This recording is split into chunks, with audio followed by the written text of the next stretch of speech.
The Toronto Star reports that the US military launched the 13th night of strikes Thursday against Iran, targeting key military and commercial sites as clashes escalated over shipping routes. The attacks came after Yemen's Iran-backed Houthi rebels said they targeted 2 Saudi oil tankers in the Red Sea. International oil topped $100 a barrel. Iran state media reported explosions in the port city of Bandar Abbas. The US Central Command said the strikes were designed to further degrade Iran's ability to threaten civilian mariners.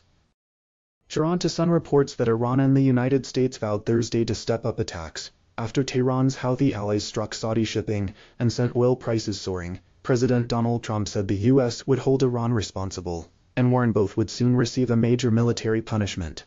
International oil benchmark Brent crude surged past $100 a barrel, and Secretary General Antonio Guterres warned the situation is getting out of control. Brent crude climbed above $100 a barrel on Thursday for the first time in almost 2 months, after Iran-backed Houthi rebels claimed attacks on 2 Saudi Arabian oil tankers in the Red Sea. President Donald Trump threatened a massive attack on Iran and said he will hold Tehran responsible for further Houthi strikes. The US carried out its 12th consecutive day of airstrikes on Iranian military sites.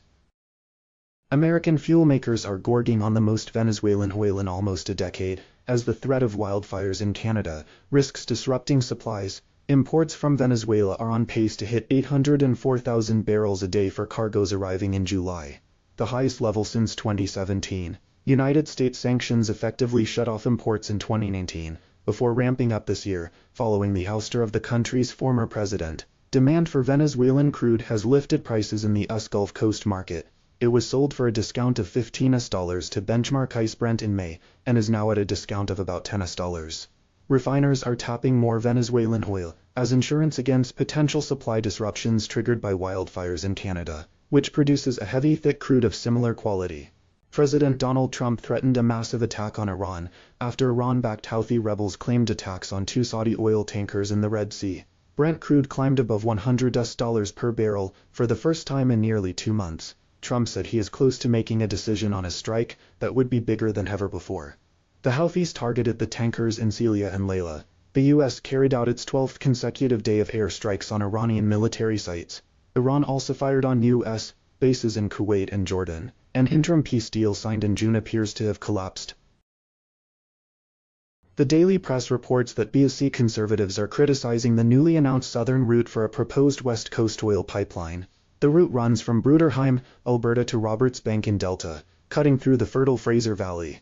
BC conservative agriculture critic Ian Patton says the pipeline will destroy prime farmland that is already dwindling.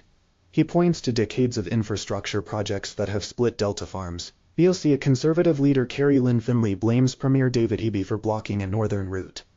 Toronto Sun reports that the Carney Liberals have signaled their intentions to veer from Trudeau-era energy policies, delivering opening remarks at Thursday's First Minister's meeting in Charlottetown. Prime Minister Mark Carney told premiers his government is open to modifying the clean electricity regulations. Carney's strategy is based on 4 pillars: building infrastructure, a national power grid, ensuring skilled workers, and using Canadian sorts technology.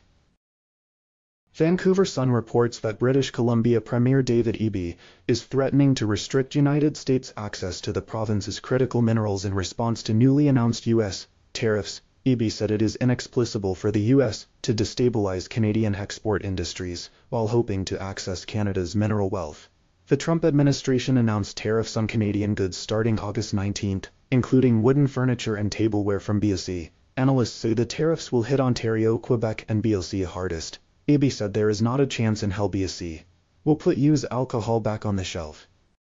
Ontario Premier Doug Ford called for an aggressive response to new 50% US tariffs on Canadian goods as premiers gathered in Charlottetown. He said Canada cannot keep rolling over for President Donald Trump and urged a Team Canada approach. Ford also pushed for a national wildfire strategy with more federal funding for water bombers, as large parts of Ontario are on fire or covered in smoke.